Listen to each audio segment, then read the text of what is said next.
I'm Brandi Kruse. Coming up today on Undivided, Washington Democrats have scoffed at some of the criticisms of their income tax, but some of our predictions are already coming true. And a local school district took days to inform police and parents of credible accusations of misconduct against a coach. And the first major federal conviction against an Antifa terror cell. We'll discuss that and much more coming up today on Undivided. Remember, you can support our show for just $5 a month by signing up at undividedpod.com. That's undividedpod.com.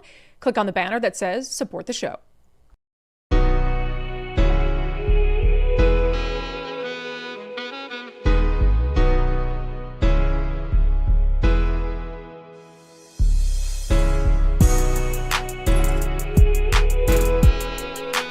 Hello, and welcome to Undivided. Thank you for being here. Thank you so much for your commitment to giving common sense a comeback. We're shaking it off, okay? Shaking it out, shaking it. Actually, that feels real nice. Nicole, are you shaking it? Okay, good. Deep breaths in and out. Deep breaths in and out. We're putting the disappointment of the last few weeks behind us. I mean, we're still disappointed, but we're going to turn disappointment into anger, and we're going to continue to do what needs to be done. The legislative session that happened in Washington state was about as bad as it gets. We've got an income tax that's racing toward implementation in Washington state. It's going to result in an upheaval of our state's tax structure and economy, and it's not going to be good. But we can sit here and we can cry about it, we can whine about it, we can fret and talk about leaving the state, or we can fight. And I think this is really the last stand. Is Custer's last stand? Is that what it is? Washington's last stand. I like that. Was it Custer's last stand? I don't know. Maybe I misremember history. But we're going to do away with all the moping, okay? And it is our job on this show to push back against lies that are being told to you. And that's what we're going to continue to do.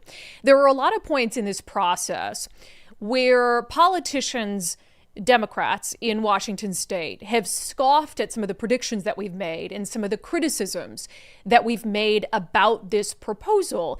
And Bob Ferguson, he did an interview with TVW after the income tax was officially passed, and we're awaiting his signature on it. And he scoffed at one of the predictions that we've made and many people have made about this so-called millionaire's tax.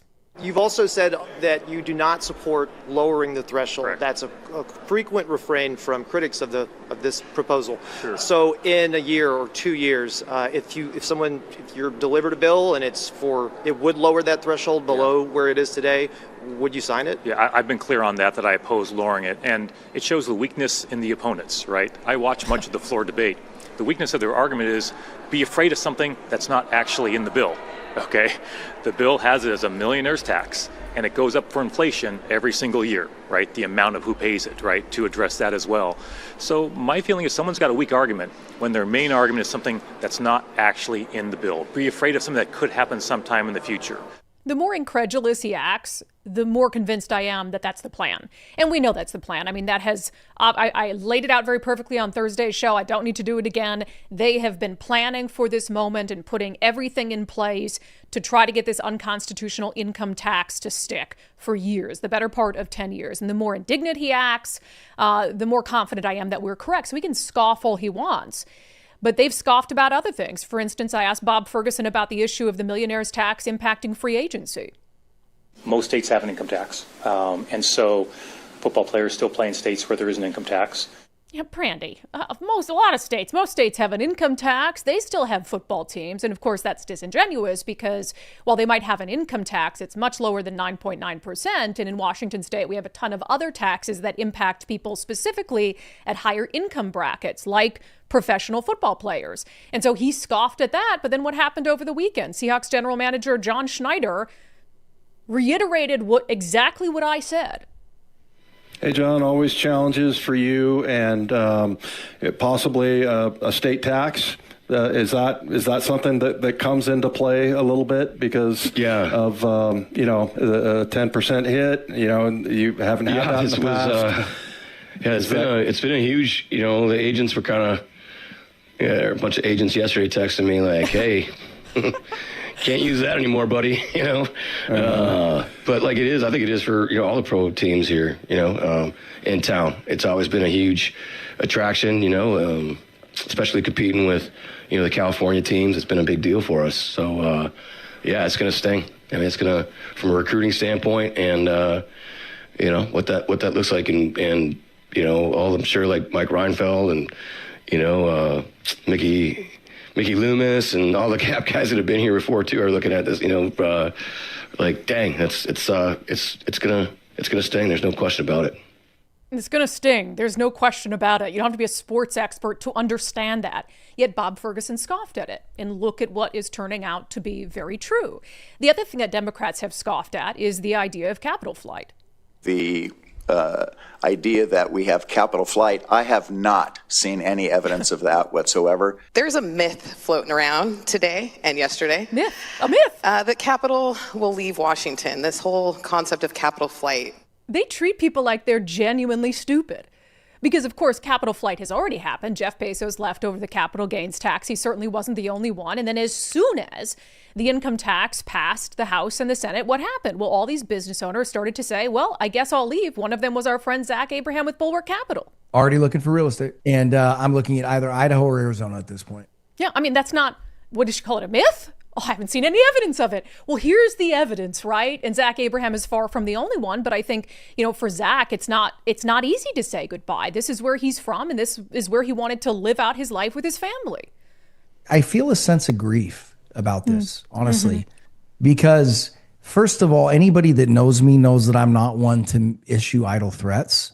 So I'm, for better or worse, I'm a man of my word. I will not stay here and pay that tax. I promise you that, full tilt. But I was born here. Yeah. I own a home on a bay that I wanted to live on since I was 14 years old, that I wanted to raise my children on. I love it here. And here's the deal. I don't like paying taxes, but I'm okay doing it. And I've been given more than I need, and I'm happy to help out under two conditions. Don't use my funds in a way to hurt me and hurt those that I love and hurt things that I hold dear, like basic morality. And don't slap me in the face at the same time and tell me I'm the problem. Yeah, you want to use my tax money to do things that are fantastic for the populace? I'm going to have less of a problem with that. You want to take my earnings, take my money, sometimes to the tune of 40% or more, depending how much money you make.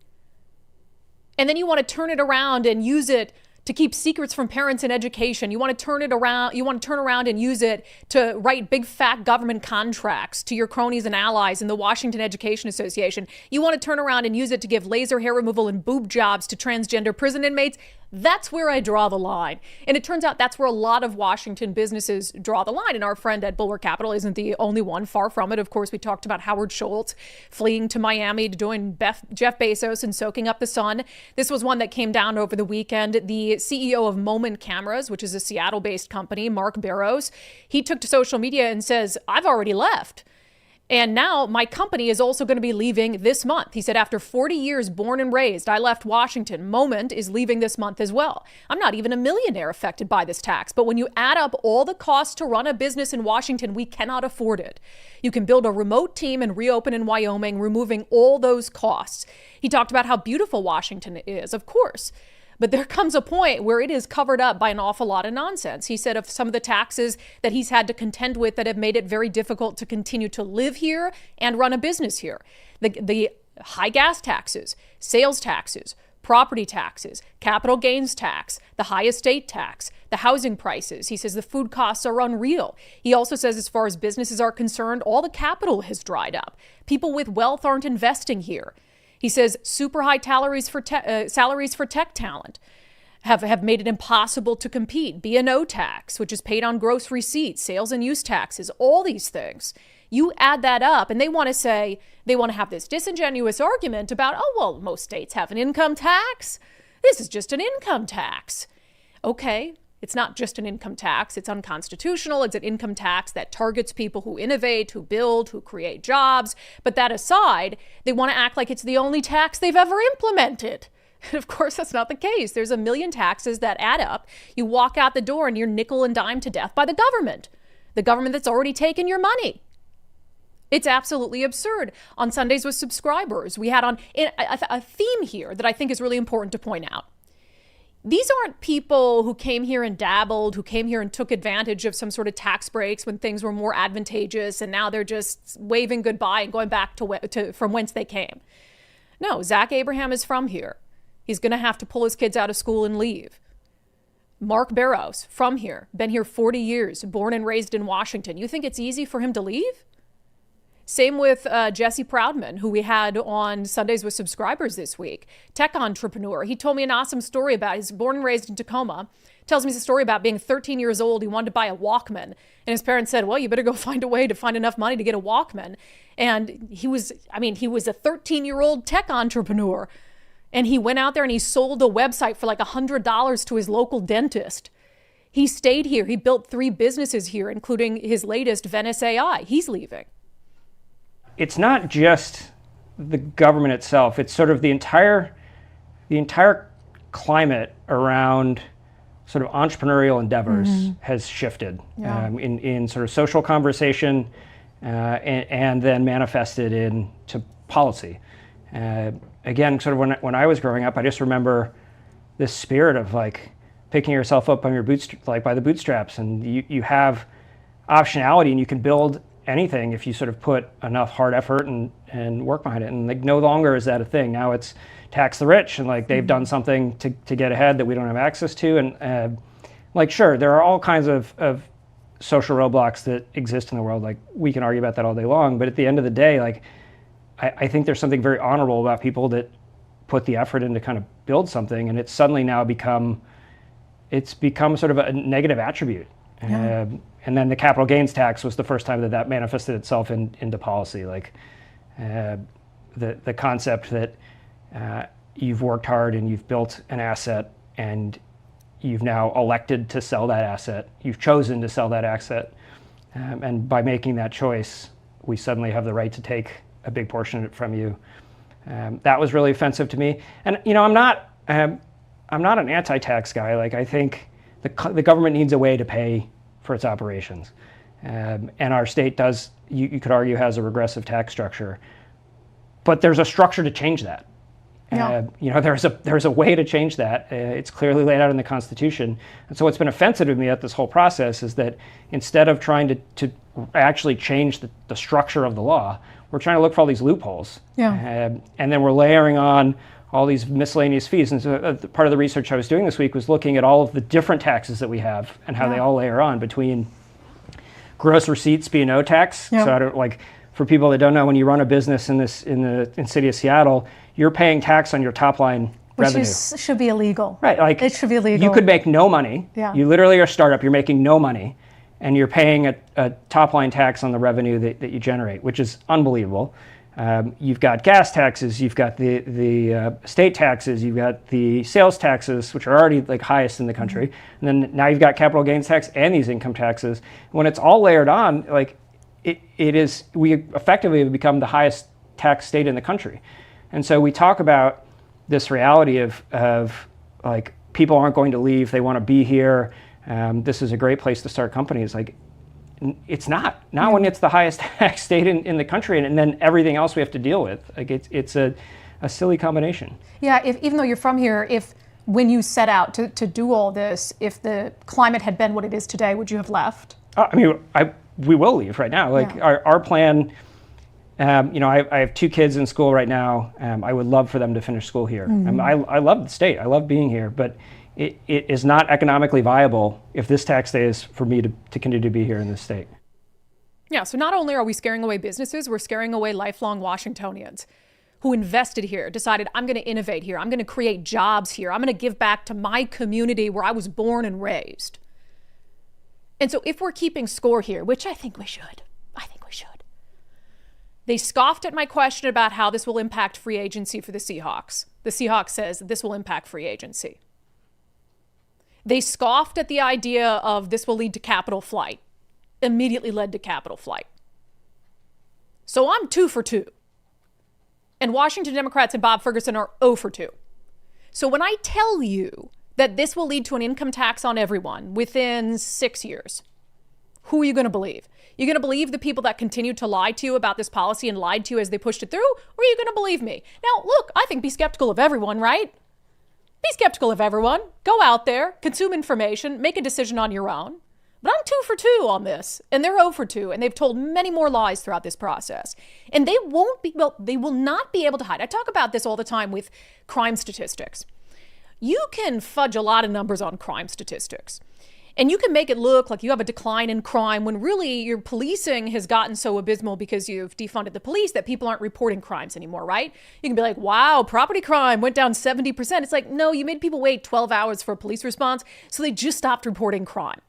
But the one number that you can't fudge in crime statistics is what? Homicide. You got a body, it's a body. Someone was killed, they were killed. So when you look at murder rates, that's the most accurate reflection of where crime is at in a society. The thing that Democrats will not be able to hide here is jobs. They will not be able to hide a business leaving. Either they're here or they're not. So it's a pretty hard statistic to fudge. So we'll know the impact that this has. And we have a couple years now before it goes into effect. There's going to be a legal battle that I'm sure we'll hear about by the end of the week. There's going to be an initiative fight, which I'm sure we'll hear about by the end of the week, if not maybe early next week. And we're going to be able to track all these things and call them out on their lies in real time. There's this great website. I wish I knew who started this. I don't. But it is leftwashington.org. Leftwashington.org. And you can submit, hey, my business is leaving Washington. Here's how many jobs I'm taking with me. And people are already doing this. 54 since it was officially passed have submitted it for verification that they're taking jobs. So far, 54 companies, 11,848 jobs, an estimated loss in tax revenue of $165 million a year in the course of like a week. So we're going to know in real time the financial impact that this is going to have on the state of Washington. One other conversation I want to have. Like, we're all in on fighting this. I think it's the last stand for Washington State and for people with common sense. I continue to be disappointed by some members of the business community who don't seem up to the task. And look, that's you're signing your own exit, essentially. You're signing your own fate. And it's not so much individual business owners, but I think the entities that represent business owners need to get down in the mud and need to be willing to fight just as aggressively as everyone else. I was incredibly disappointed with a statement that was put out by Washington Roundtable, which is basically an umbrella group for all these chambers of commerce across the state of Washington, like Bellevue and Seattle, et cetera. And the new president of Washington Roundtable is Rachel Smith, who I like Rachel, I know Rachel, but she seems to be very willing to cozy up to progressives and try to sort of keep one foot in with the progressives. I criticized her because she made some personal donations to some Democratic candidates. I think Bob Ferguson was one of them. But listen to this statement after the passage of the income tax on millionaires, which will devastate Washington businesses.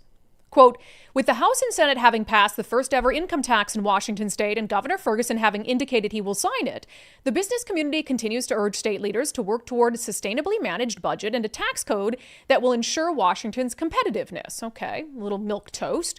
Here's the quote directly from Rachel Smith. During this legislative session, we heard legislators talking more about issues the employer community has long been focused on: economic competitiveness, long-term budget sustainability, and a better tax code for Washington businesses and residents. Important provisions adopted this year begin to orient the state in that direction, including repeal of last year's sales tax on services, reduction of the estate tax, and what we expect will be additional steps to support budget sustainability. As we have said before, we see this as the beginning, not the end, of real, earnest work to implement the changes Washington needs. It is imperative that this work happen quickly. What are you talking about? This is the beginning, not the end, of real, earnest work to implement the changes Washington needs? What are you, genuinely, that looks like a statement that a socialist put out. That looks like a statement from a socialist celebrating an income tax. And I know that you're trying to maybe say that, oh, there were some other good things that came along with that, and if we write the ship, maybe we... No. That sounds like a statement celebrating what they did. And that is troubling. As the leader of basically the business community statewide, that is troubling. It almost makes me want to not fight for businesses. I mean, I'm going to. I'm going to fight for my businesses. I'm going to fight for the businesses owned by the sponsors of the show. I'm going to fight for businesses owned by all of you. But I'm sorry, you need somebody with a whole hell of a lot more fight than that to push back against what's happening in Washington state right now. Now, I will say John Scholes with the Downtown Seattle Association, he, maybe more than any other business leader in the state, needs to maintain some semblance of a working relationship with the socialists. The mayor of Seattle is a socialist. So I understand that he's like, this is the hand that voters gave us. This is the hand we were dealt. So I can't necessarily go scorched earth on the socialist because then maybe she's not going to work with us on anything. But I thought he did a good job. We talked about the State of Downtown speech he gave last week. We just hadn't seen the video of it, and they finally released the video of it. And I thought he did a pretty good job at laying out the losses that the city of Seattle is suffering. I mean, we know that there's been job losses in Seattle and job growth in Bellevue, which has far friendlier business policies. He talked about some of the reasons why. In total, over the last 3 years or so, there's $1 billion in new taxes that employers based in the city of Seattle are paying that they weren't paying 5 years ago, and that they're not paying in Bellevue and other parts of our region. This, along with hybrid work and some of the continued shifts in the tech economy, has contributed to an office vacancy rate in downtown Seattle of plus 30%, a historic number. Yeah. More than 30% of the office space. You look at the skyline in Seattle, as we've talked about, more than 30% of the office space is vacant. I'll tell you what, I mention this all the time because just from personal experience, when I was shopping for office space for the studio, you look at Bellevue, you look at the East Side, you look at Seattle. Seattle's like some places $17 a square foot. If you've ever leased office space, that is dirt cheap, and it's only getting cheaper. In Bellevue, you might have to pay $60 a square foot. But I still didn't choose Seattle. Why didn't I choose Seattle? Because I'm like, I could have this office space, pennies on the dollar, but I also have to deal with all the other issues. So Seattle doesn't have a lot going for it right now. And then he talks about, so why should you care? Why should citizens and voters in Seattle care if there's empty office space? Here's what he says about that. And this reality is driving down the value of commercial property in our city, and particularly in downtown, driving down the value of office buildings. The 10 buildings that were worth the most in 2022 lost more than half their value. So that reality of the commercial values declining in our downtown, in a city that is heavily dependent on property taxes, that has put property taxes for universal preschool and for transportation and for education, and we will have a library levy on the ballot. This is a way in which we've raised revenue through the property tax. The reality of a declining tax base on the commercial side shifts the tax burden to renters, owners, and small businesses through their triple net leases. It is not rocket science. This stuff is so simple, which is why it's intolerable that the governor of our state either doesn't understand it or understands it and chooses to ignore it. And the party that has complete and total control in the state either doesn't understand it or worse, understands it and chooses to ignore it. It's the same concept that he talked about there. Why should we care? Well, the value of all these buildings has plummeted. So they're going to bring in less revenue in property taxes, but they're not going to cut spending. So they're going to come to all of you for the lost revenue in property taxes. They're going to jack up your property taxes for your house or however else they're going to come to you and get money. Same exact thing with what's happening with the mass exodus of businesses. That website that I pointed out that's tracking, and this is just the ones that have reported it, so far $165 million in lost tax revenue for the state in the matter of like a week. You think they're going to go into the budget and say, well, where can we cut $165 million in spending? Of course not. They won't even cut the spending on laser hair removal for transgender prison inmates. They're not cutting spending. So they're going to have to find that $165 million somewhere else. Where do you think they're going to find it? They're going to find it in your pocket. It's coming from your pocket. So what they say they want to do, tax the rich, punish the rich, it has the opposite of the intended impact because the rich can leave. The rich will leave. And so they're just hurting the poor and middle class. And that is the message that John Scholes drove home. These taxes that have been proposed and adopted over the last 3 or 4 years have been articulated as progressive revenue. But let me tell you the results of what is happening here, of this massive tax shift to renters, to homeowners, to small businesses in the city of Seattle. There's nothing progressive about that. And that has been the effect. And I will say, we don't need more business taxes in Seattle. We need more businesses in Seattle paying taxes. That's how we strengthen the tax base. We fill these vacant storefronts. We fill the vacant floors in our office buildings. We drive up those commercial values. We take some of the burden off of renters and owners and small business. We grow the pie. We create jobs. We create opportunities. Again, not hard. I could spend 5 minutes with a kindergartner, explain this to them, and they can make better decisions than Governor Bob Ferguson is making right now. Genuinely embarrassing.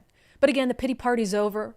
My state of depression from last week has thoroughly weared off, and I'm ready for the fight ahead, and what a fight it's going to be.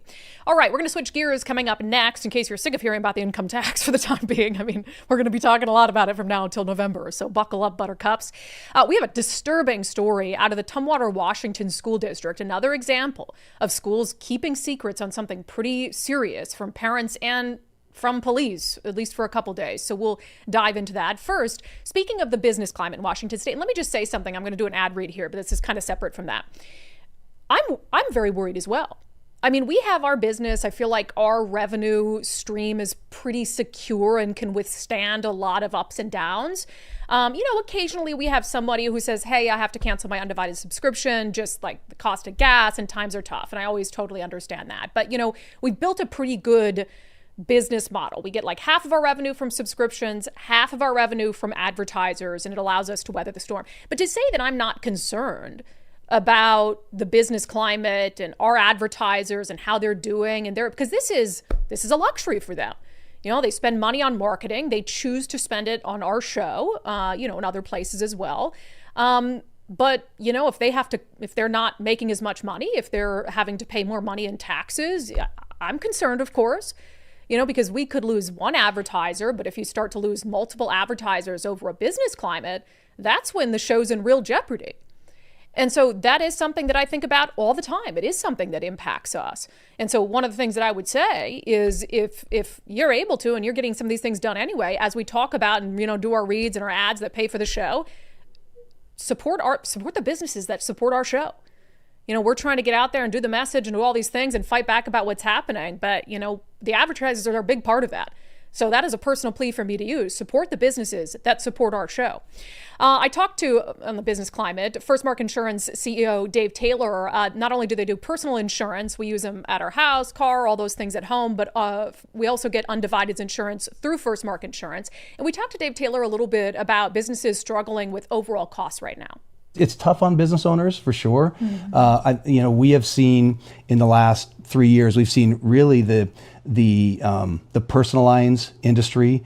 We've seen rates go up significantly in there, and those have started to level off again. I don't want to give you the sign that they're coming down because they don't ever come down, but they're leveling off. Business has still continued to increase, and we're waiting for that leveling off to happen there. We're hopeful that this will be a year where it starts to level off. Yeah, and I think a nice thing about using Firstmark Insurance for your business insurance is they're a local business too. So they know the climate, they know what you're going through, they know how important it is to save you money, but also make sure you have insurance to cover you in the event that the unthinkable happens. So go to firstmarkinsurance.com, firstmarkinsurance.com. The very best part is they work for you, not the insurance company. So take the Firstmark challenge, whether it's for your personal insurance or business insurance, and they'll come back with their recommendations. And they're always going to tell you to do what's best for you, not what's best for anyone else, including their own business model. So firstmarkinsurance.com. All right. Disturbing story, which we'll get back into. So because of the income tax and all that happened, I think there hasn't been as much conversation about the two initiatives that are already going to the ballot in November. So there's the initiative to protect girls' sports and the initiative to restore parental rights. One of the key aspects of the initiative to restore parental rights is to make sure that schools aren't keeping secrets from parents, is to make sure that schools have a mandate to tell parents about things that happen at school within a given period of time, and that you don't have this sort of cone of secrecy. And this story illustrates perfectly why that initiative is necessary. This segment is brought to you in partnership with our friends at Future 42. Turn your frustration into action at future42.org. Make sure you sign up for their newsletter to be alerted to opportunities to do just that. So credit here to our friend Alicia Perkins at OSD Rescue. And I will warn you, we're going to get into some depictions of allegations of child abuse or sexual misconduct, rather. And so I just want to warn you, we'll try not to be too graphic in our depictions, but some of it's pretty gross to listen to. So this is from OSD Rescue, Alicia's Substack. Black Hills coach arrested for sexual misconduct with 15-year-old student tells police he, quote, needs help. So we're talking about Black Hills High School in the Tumwater School District. And the district employee at the center of this is an assistant wrestling coach. So here's what happened. According to a police report, school security camera footage was reviewed, which showed this coach, Lee, acting as a practice partner with the 15-year-old female wrestler. He's accused of becoming visibly aroused and biting the student on the shoulder. He's also accused of grabbing and gliding his hands over her thighs and buttocks and interlocking hands. He admits to getting an erection once or twice while wrestling with the student, which could be seen by others in the vicinity. He claims he would, quote, do his best to hide it. He also admits to biting the student, which he referred to as a playful bite. The student also reported that during a district wrestling meet on February 14th, Lee engaged in sexually explicit conversation with her while sitting in the stands. Lee allegedly discussed pornography and told the student he would do her if she were a couple years older. The police report also states that Lee talked about masturbation, other sexually explicit content, such as having sex with multiple girls, and making references to his genitals. And Nicole, can you give me his first name too? I want to make sure that I give people his full name. So that's obviously pretty disturbing. So here you have a coach. There's video they reviewed. He's acting as a partner for this female wrestler, nibbles her, calls it a playful bite on the shoulder, is allegedly running his hands over her thighs and buttocks, and was getting an erection multiple times. I'm sorry, but if you're an adult male wrestling coach and at any point in that process you start to get an erection, that's disturbing, but you should also probably go somewhere else. But it just like carries on. So the timeline here is what's really disturbing in all of this. Well, no, the allegations are disturbing. But again, when something like that happens and there's a credible allegation, police need to be notified immediately and parents need to be notified very shortly after that. I mean, that is such common sense. And the idea that it happens time and time again, where there's this sort of cone of secrecy. And they only tell parents when they feel like they absolutely have to tell parents. Howard Lee is the assistant coach's name. Howard Skip Lee. So it says, on February 25th, Tumwater School District's Human Resource Director, Wendy Bromley, emailed Officer Stouffer, the district school resource officer, stating she had received a report of a coach behaving inappropriately with a female wrestler. Emails show this report came from the school athletic director on February 19th. Okay? So first of all, just note that date. So the athletic director told the human resource person February 19th, and she only notified police through the resource officer February 25th, 6 days later. But they knew even before that. Allegations about Lee were first brought to the head wrestling coach on February 17th by teammates of the alleged victim, a 15-year-old female wrestler. So February 17th is when a staff member of the district, in this case, the head wrestling coach, is made aware of these allegations by teammates. You are a mandatory reporter. Now, within, it looks like 2 days, the school athletic director was aware. We don't know if the head coach told him immediately, if he waited till the 19th, we don't know. But we know the athletic director on February 19th informed at some point the school's human resource officer on February 25th. Is when she called the police finally. So who in there dropped the ball where it took from February 17th to February 25th, 8 days, to notify police of these allegations? And by the way, it was teammates who told the story to the wrestling coach. But on February 19th, the student herself, the victim, confirmed that something inappropriate had indeed happened.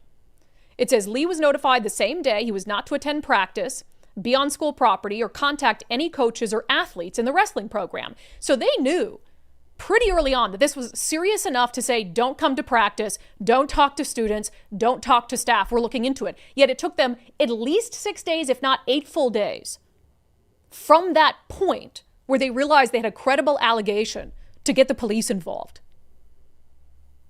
Absolutely inappropriate. February 25th is when a formal police investigation began.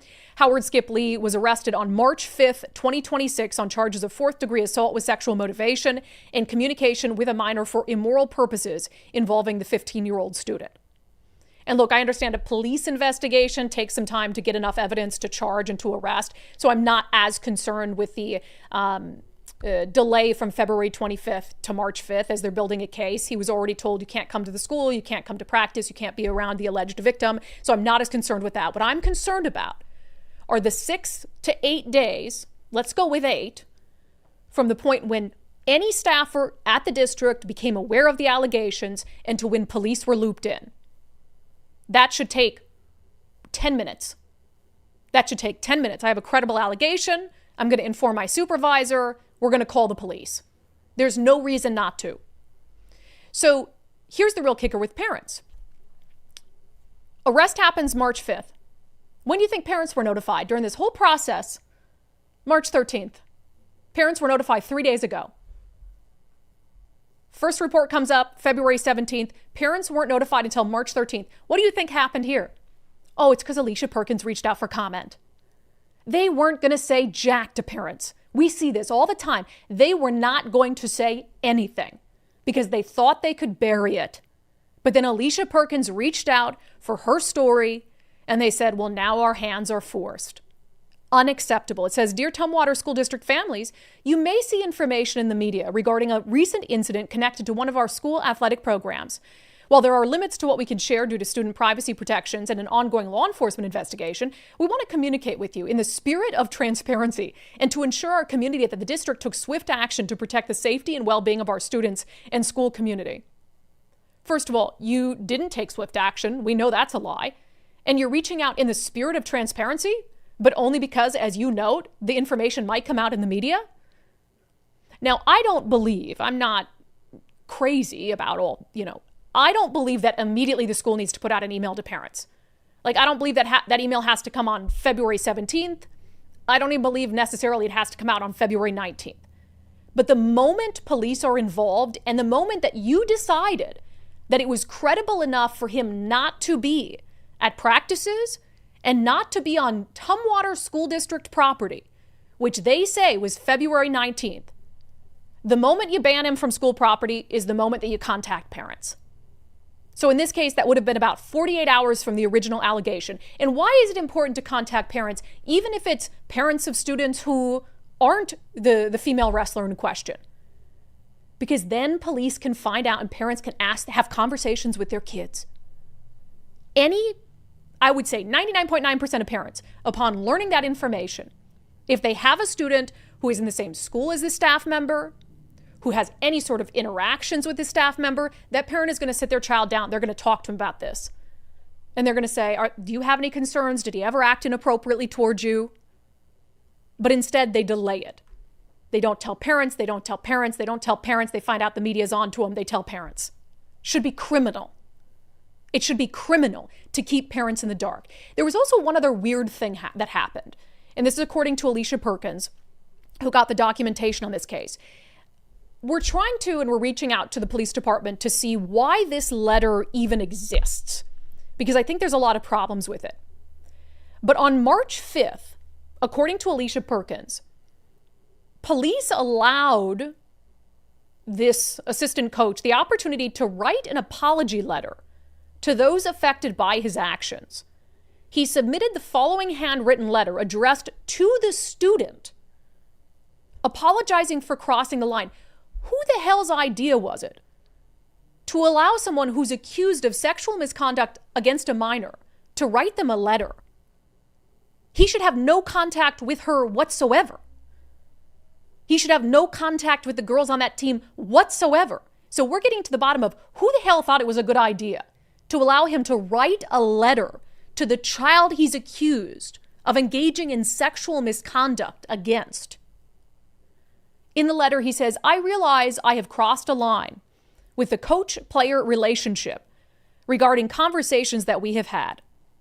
My intentions were never to cross that line, and for this, I am very sorry to have done that. This is something I do take very serious, and it will not happen again to you or anyone else. I only seek to help athletes do their best at the sport they're competing in and create a positive team environment. I will do better and get any help that I need. I apologize again and hope that this will turn into something positive for everyone involved. Well, Skip Lee, I don't think it's going to turn into something positive for you. I can guarantee you it's not going to turn into something positive for the young athlete you're accused of groping and saying sexually inappropriate things to. And clearly, it's not something that's going to turn out positively for parents. Because as far as the school district is concerned, parents are the last ones who deserve to know.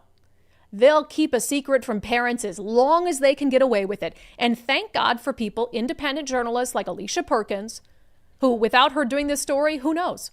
Maybe the parents never get that email.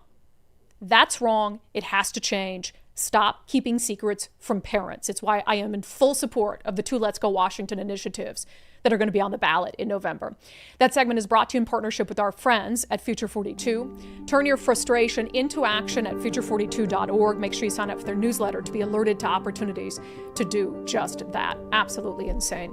And the legislature didn't take action. The legislature could have passed both those initiatives into law this session. They chose to not even give them hearings. So the majority party doesn't want school districts to have to tell parents about a dang thing. All right, coming up next, probably the best written dissent in the history of law in the United States of America.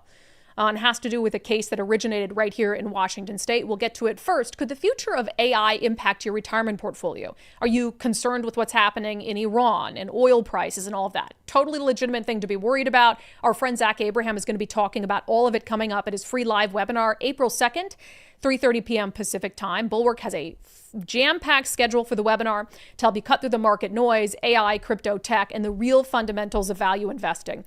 They'll do a full reveal of how Bulwark is focused on risk management, always looking for opportunities to lower risk, lower cost, to give your retirement as much upside as possible. So join Zach's Cutting Through the Market Noise webinar, April 2nd at 3:30 p.m. Pacific. Totally free. Register now at knowyourriskpodcast.com. If you're not able to make it, you can schedule your own personal Know Your Risk portfolio review at knowyourriskpodcast.com. And while you're there, subscribe to Zach's daily market recap, a good way to keep in touch or keep updated on everything that's happening that could be impacting your retirement portfolio. Again, knowyourriskpodcast.com.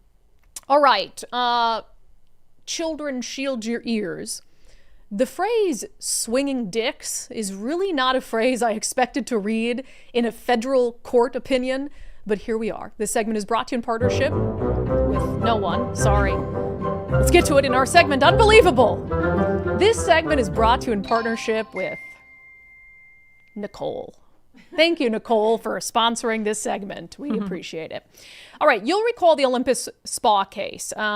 This originated out of the Olympus Spa in Linwood, Washington. It is a traditional Korean spa, and it involves this trans activist, Haven Wilvich. As you can tell because you have eyes, Haven is a boy. Haven's a man. But Haven wanted to go into a nude women's spa. And the people in the nude women's spa, real women, were highly uncomfortable by that. And the Olympus Spa, which is run by traditional religious Koreans, said, we're not comfortable with this either. And so the spa wanted to sue the Washington State Human Rights Commission because the Human Rights Commission told the spa, you can't do that. Basically, you have to serve people based on their desired gender ideology, even if this is a fully intact male and is going to be nude around women who think they're coming into a spa where they can feel comfortable because they're around other women. And then they've got to see someone's penis, and that's totally inappropriate. But the Human Rights Commission said, no, you have to do it. You have to allow it. And a court of appeals, or the Ninth Circuit Court of Appeals, first and foremost, ruled against Olympus Spa and said, nope, you can't sue the Human Rights Commission. Sorry. So that was sent to the Court of Appeals for the Ninth Circuit, which unfortunately has upheld the ruling. So it says the Human Rights Commission's enforcement action against Olympus Spa was a straightforward application of Washington's statutory scheme, which prohibits discrimination on the basis of gender expression or identity in places of public accommodation. As applied, the statute does not abridge the spa's right to free speech, free exercise, or free association. We affirm the district court's dismissal of the complaint.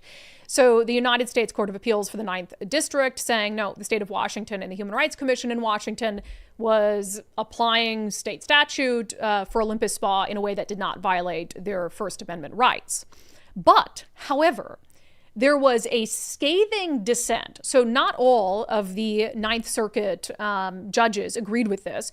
So writing the dissent was Judge Lawrence Van Dyke, and it is delicious. He says, and again, forgive my language, but I am reading from an official court document, so I'm not going to apologize too much. He says, this case is about swinging dicks. The Christian owners of Olympus Spa, a traditional Korean women-only nude spa, understandably don't want them in their spa. Their female employees and female clients don't want them in their spa either. But Washington State insists on them. And now so does the Ninth Circuit.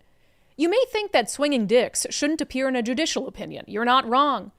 But as much as you might understandably be shocked and displeased to merely encounter that phrase in this opinion, I hope we all can agree that it is far more jarring for the unsuspecting and exposed women at Olympus Spa, some as young as 13, to be visually assaulted by the real thing. Sometimes it feels like the supposed adults in the room have collectively lost their minds. Woke regulators and complicit judges seem entirely willing, even eager, to ignore the consequences that their Frankenstein social experiments impose on real women and young girls. Yet if harmful and unfortunate consequences were all this case was about, we'd have to shrug and say, that's what comes with living in a democracy. Unless the Constitution is implicated, we get what we voted for, good and hard. Oh my God, this judge. And he's making such a valid point because he's saying, like, yeah, it might be jarring in a judicial opinion, in this case a dissent, to see the phrase swinging dicks used. But he's saying, imagine how jarring and offensive it is for the women in the spa. Imagine how jarring and offensive it is for the young kids, 13 years old, who are in the spa, nude, who expect to be around women only. And the idea that their rights, the rights of this man, come before the rights of the women in the spa, the rights of a 13-year-old who might be in the spa with her mom for a spa day, come before the rights of the Christians who operate the spa, is absolutely insane. But that's the point that we're at. And apparently that's the point that the Ninth Circuit is at. The rights of the guy with the swinging D come before the rights of women to feel safe and secure in a space that they thought was female only. Unreal. I hope at some point we can get past this. Is this Haven still at UW, by the way? Yeah. Still a UW employee? Oh, yes. Haven Wilvich, she, her, social work and criminal justice, the School of Social Work and Criminal Justice Program Coordinator. I don't want Haven anywhere near social work nor criminal justice, to be quite frank.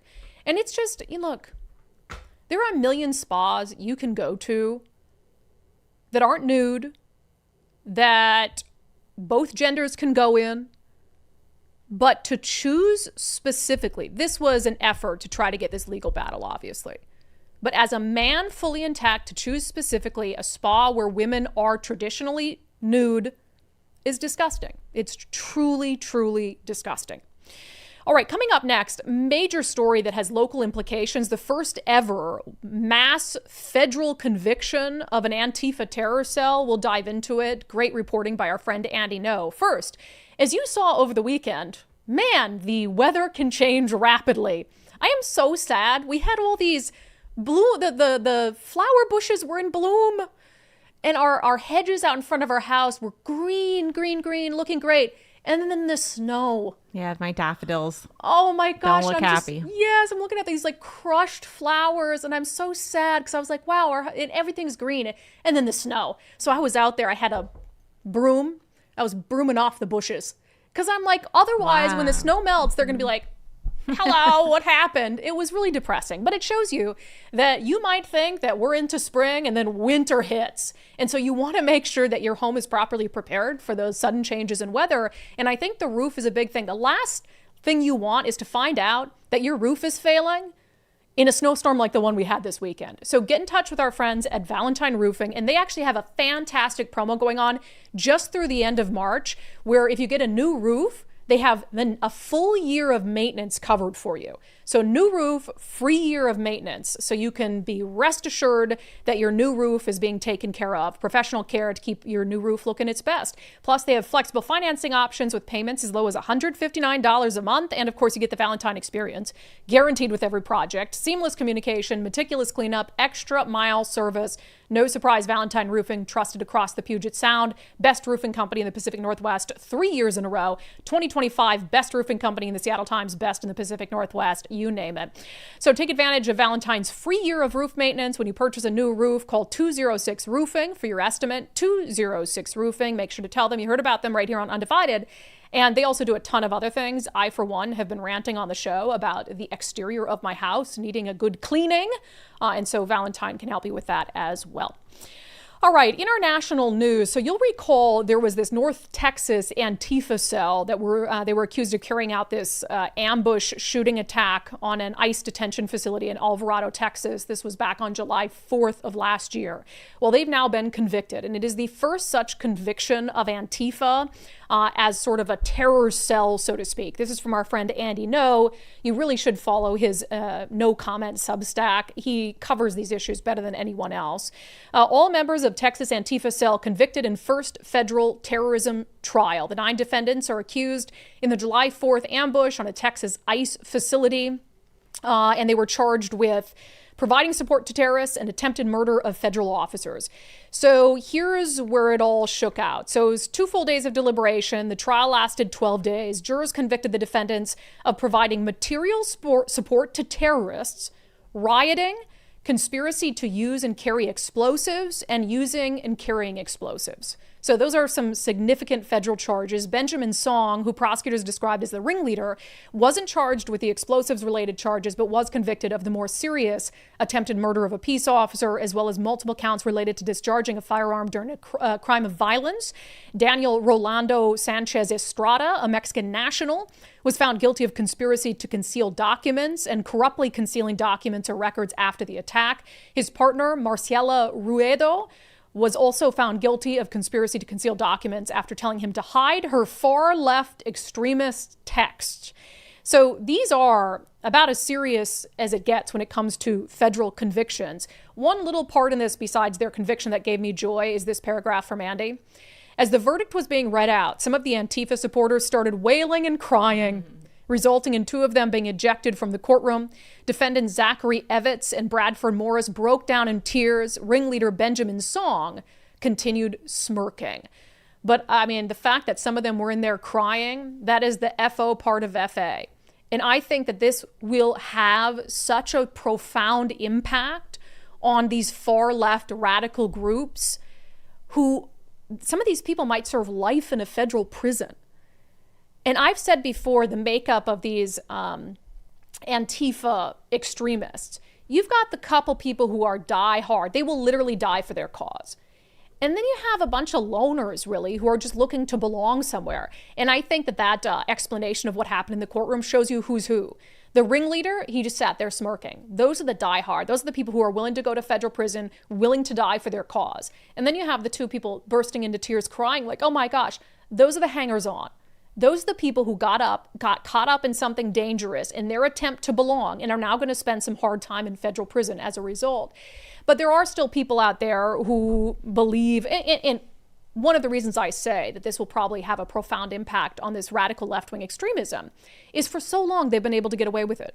Think of how many acts of rioting, of violence, far left people have carried out in the Seattle area over the last 10 years with nary a consequence. There were a few charges after the summer of 2020 related to people who lit cop cars on fire in downtown Seattle, but by and large, the violence was allowed to go unpunished. I mean, how many times have I been assaulted? Do you think anyone's ever faced consequences for assaulting me? I mean, police haven't even made arrests. Like, I identified a suspect in my Tukwila assault outside the ICE facility like 6 months ago, and I've never heard back. And I know I positively ID'd them. So these people have gotten away with so much. And so for that group, and I think probably 70 to 80% are these loners who want to belong to something, like very low IQ, I think this will cause some of them to think twice. The diehards will always be the diehards. They'll be willing to take federal prison time. But I think they'll have a harder time recruiting other people who see this and think, I don't want to go to federal prison. This was scary, though. Andy published this X account called FPW Protect Trans Kids. The only appropriate response for the Prairieland defendants is retaliation. Don't let the fascist state go unpunished. So we'll see if Antifa terror cells want to carry out any sort of attacks in retribution to what happened in Texas. FBI Director Kash Patel, Attorney General Pam Bondi responding. Kash Patel says this FBI and our partners at the Justice Department will continue tracking down criminal actors with Antifa and dismantling their operations and funding networks. Pam Bondi says today the Justice Department secured convictions on terrorism charges for 9 members of Antifa who attacked an ICE facility in Texas. Antifa is a domestic terror organization. The left has let them flourish. Under POTUS, we are putting them in jail. And of course, for me personally, it means a lot having been victimized by Antifa. I got an opportunity, as you know, last year to go to the White House to be part of their Antifa roundtable. And we urged the federal government to start putting these people in prison. And so I, on social media over the weekend, thanked Pam Bondi and the FBI and the Justice Department for making good on the promise that they made to us last fall that they would start to prosecute them as terrorists, which is what they are. All right, a couple quick things in other states I want to discuss, just so you feel a little bit better maybe about what's happening in Washington state. It's happening in California too, as you know. We've been doing a lot of stories about millionaires and billionaires fleeing California for greener pastures. The co-founder of Uber, Travis Kalanick, is just the latest. He tells Technology Daily that he moved to Texas. Let's just be clear, on December 18th, I moved to Texas. Sure. You know, Great. Yeah. I don't know what's so specific about December 18th, but I do. Let's just say it's prior to January. Yep. Yeah. I get a little bit FOMO on like these people going to Florida. I'm like, dude, Yeah, it's pretty nice out why there. so much Florida action? Like, come on, homies. Like, I know it's been a bloodbath for It has been. every You got every Ken single Griffin out guy's there. going to Florida. but like, yeah, like every weekend this year I've had this year's in Texas. Yeah, we don't know what's with the random eagle noise. It must be an insider thing to this bro podcast where when somebody says something funny, they make an eagle noise or something. But yeah, he says December 18th because remember, in November in California, they're going to vote on whether to do this one-time, I think it's 5% tax on billionaires, and it's retroactive to January 1st of 2026. So if you didn't get out before then, even if you left after that, you're still going to be taxed, which is crazy. I don't even know how that's legal. So he's like, I left December 18th for sure. But that just shows, I mean, the flight of wealth happening from the West Coast is historic. And there's so many states that are going to be just flush with money as a result. And it's not going to be ours, and it's not going to be California. All right, let's go to Virginia, which is dealing with its new far-left governor, Abigail Spanberger, who, of course, ran as a moderate and then immediately was like, JK, just kidding, I'm an extremist. So there was a gun bill that had previously, that had been vetoed by the previous governor. And, of course, now they got a Democrat in, so Democrats are like, let's try it again. It makes it illegal to leave a firearm in a vehicle. Now, look, I have some thoughts on this. I mean, I don't think you should just leave. I don't think it's responsible to just willy-nilly leave a firearm in a vehicle. I don't think a responsible gun owner necessarily does that unless it's properly secured. I don't think it's your first choice to leave a firearm in a vehicle. But if you're going to carry your firearm places and you might, be shopping at a business or something that doesn't allow it, to be able to lock it up in your vehicle, I mean, it's totally fine, right? In fact, my husband got a new truck, which is really handy because there's actually a safe in the truck. There's a safe built into the truck. I'm like, well, that is nice, isn't it? But anyway, so that's what the bill actually does. However, there is an additional criticism over this exemption. Line 51. The provisions of this section shall not apply to any member of the General Assembly who leaves a handgun in an unattended motor vehicle when such vehicle is parked in any parking structure reserved for members of the General Assembly. So literally, they wrote themselves an exemption. Totally horrible to leave your gun in a car unless you're a state lawmaker passing this bill. Then absolutely you may leave your gun in your car. Isn't that just crazy? I mean, how do you do that? So totally fine for you to leave your gun in your car for you to go in and do your job. But anyone else who wants to leave their gun in their car to go in and do their job or whatever else it might be, criminal. Now you're going to be a criminal. Absolutely outrageous. I hope Virginia's learning its lesson good and hard. All right, we'll get to our daily show poll coming up, plus some comments from the live stream and a little news on the Sonics front. I'm not going to celebrate it. I'm not celebrating it yet. First, if you're a small to mid-sized landlord in the state of Washington, consider becoming a member of the Rental Housing Association of Washington, rhawa.org, rhawa.org. They are Washington's trusted resource, empowering housing providers. They have events all across the state all year round where you can get together, talk about housing policy with either landlords or people who are involved in housing policy in one way or another. And then down in Olympia during the legislative session, they are advocating on your behalf. And so, I know it can feel like you're out there alone, just struggling as a landlord, but they've got your back and they can help you on a one-on-one basis as well. So become a member today, rhawa.org, rhawa.org. All right, I asked subscribers in our daily subscriber show poll, exclusive for subscribers on Patreon, Locals, and X.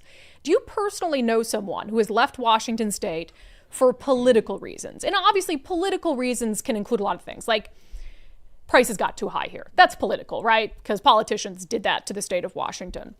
Nicole, do you personally know anyone who has left the state for political reasons? Yes, I know one person that moved to Idaho, and then that's entirely to Idaho. And then I know a bunch of people that are looking for houses to move to domicile, I guess. Yeah. But a couple already have houses in Arizona that will be spending more time there. And then I know someone looking in Florida already searching properties. And that someone isn't me, by the way, but it's it might not be you. But yeah, I know one family that moved to Florida, more like fled to Florida to get their kids out of our horrible public school system. And then I know somebody who moved their business from Washington state just across the border in Idaho, and like literally just across the border. Right and there. that tells you everything that you need to know. What do you think the percentage is for our subscribers? You want to guess because you haven't seen the results yet? Gosh, I bet it's pretty high. 77. Yeah. 77% of you say you personally know someone who's left Washington state for political reasons.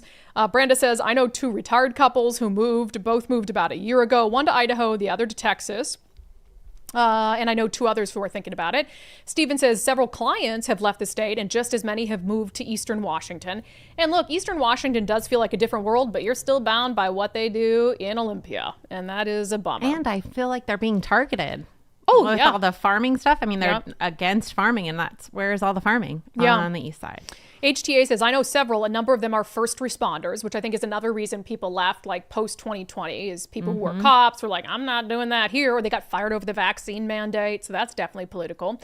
KM, since we have 2 adult kids with disabilities, we need to find a state that would have programs for our kids. What happens to them when we pass away? Yeah, and that's true. That's a totally different consideration. Shannon, loads of them, especially the single men.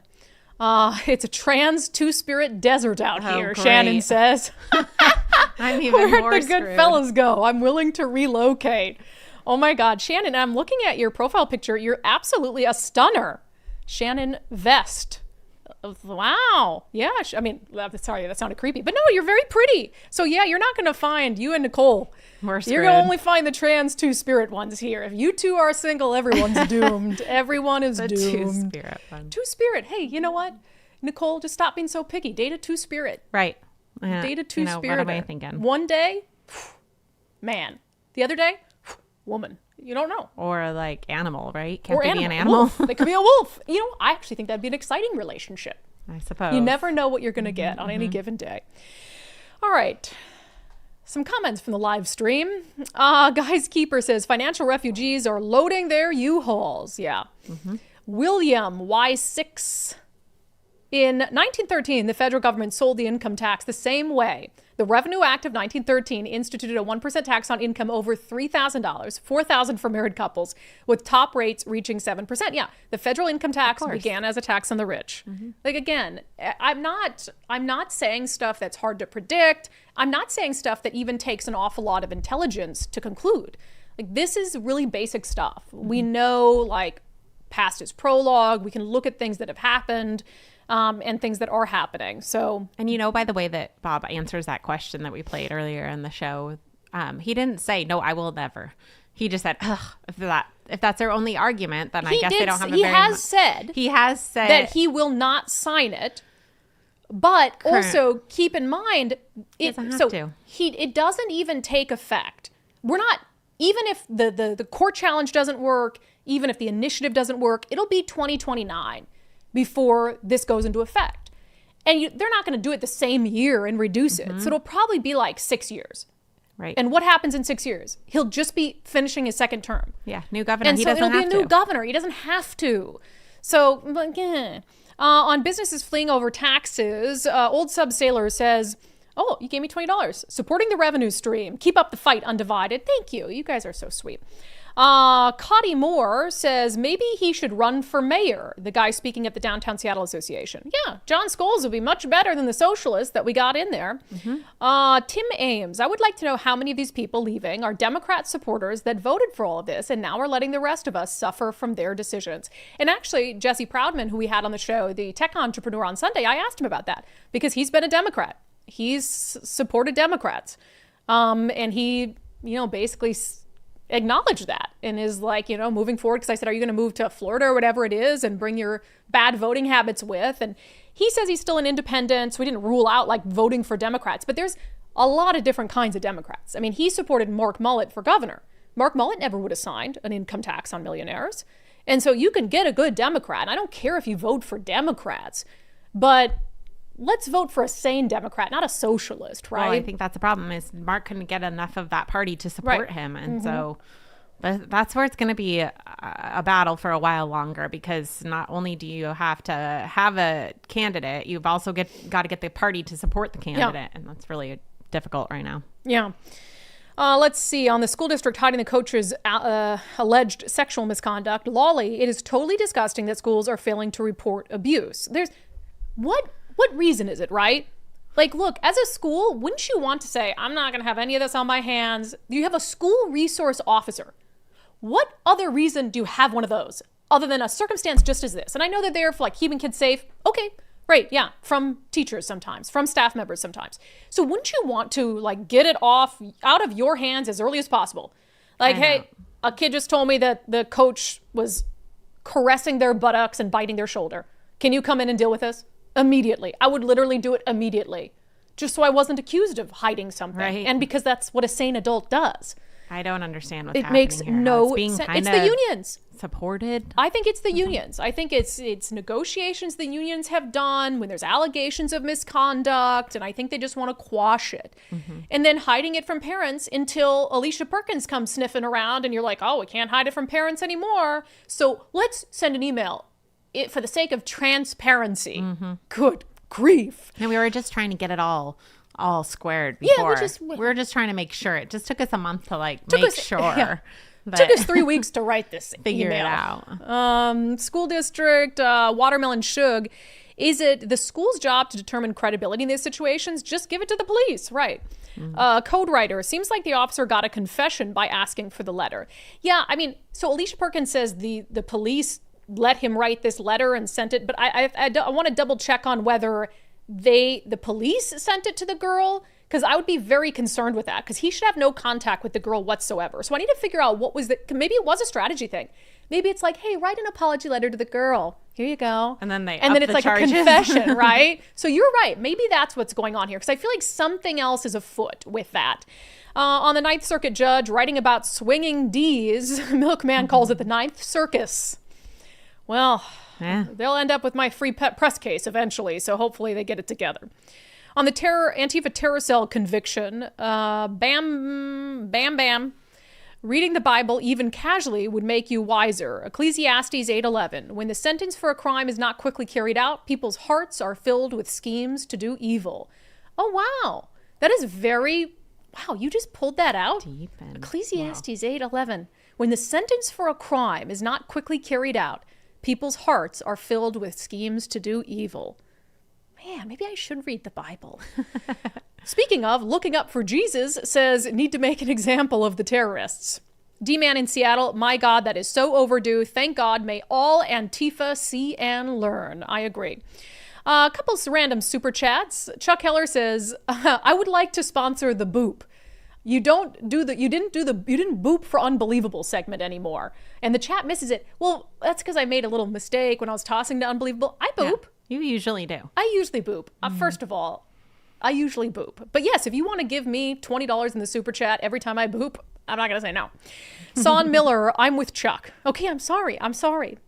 You guys don't like change. Funny. And speaking of, Daniel says, Brandi, not to change the topic, but find this my opportunity to ask you, what is this BS with changing the title from illegal aliens to non-citizen? I believe it's a small step to make it easier to allow them to vote. It's always small steps with Democrats. Yes, incrementalism. Oh, and I love all the news coverage of it saying he's updated it. Yeah, so Bob updated Ferguson signed a bill that updates for state statute and all this stuff that instead of alien, illegal alien, it'll say non-citizen. But it's just part of making language offensive and controlling language along with everything else they try to control. Yeah. Do you want to do the Infuriating. Sonics?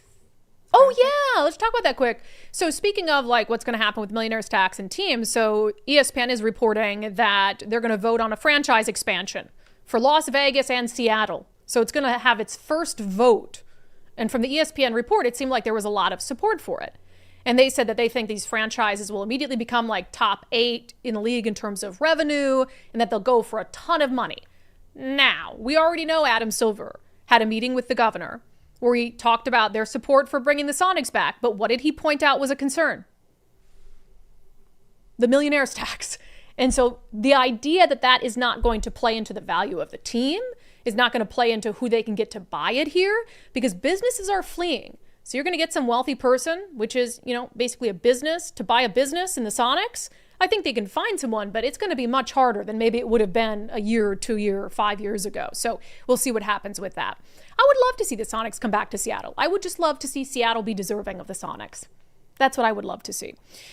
All right. Gosh, what's going on? Okay, we'll get to our closing sanity check coming up next. First, our friend Wes Jones is the guy you want to call if you're thinking about fleeing to Florida or Tennessee or Texas and you need to sell your home. Jim H. said he had a wonderful experience with Wes. He said, we packed our bags, hit the road to a new state, but we'd jump at the chance to work with Wes again in a heartbeat. A giant shout out to Ebby, too, on the team for her incredible support, unwavering dedication, and tireless effort.